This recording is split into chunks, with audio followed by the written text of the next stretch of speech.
We're painting cute little animals in this fun, easy cartoon style, and we've painted a bunch of them.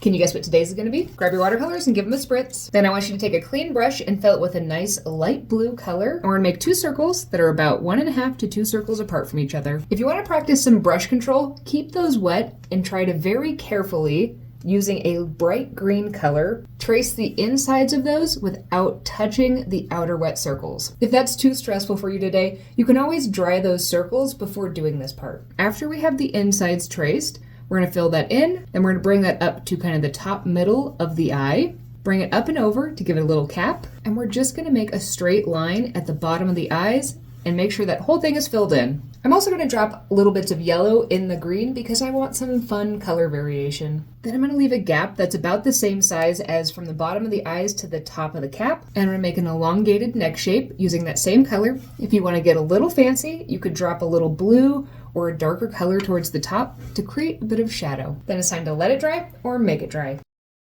Once it's dry, I'm going to take that same green that I was using and I'm going to darken it up a little bit. Then I'm going to make a big oval that goes right in that gap we left.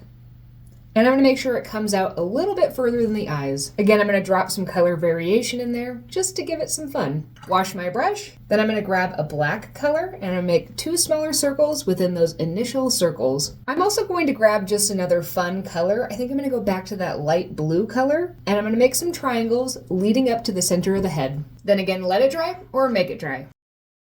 Then if you want, add in a background. I'm thinking some bright pinks are going to go really well with that bright green color. And then one final time, let it dry or make it dry.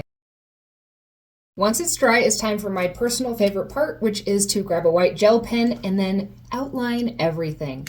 I also like to take this time to add in a few little details, things like highlights on the eyes, and in this case, maybe a little snaggletooth. I think the end result is absolutely dynamite. What should we name her?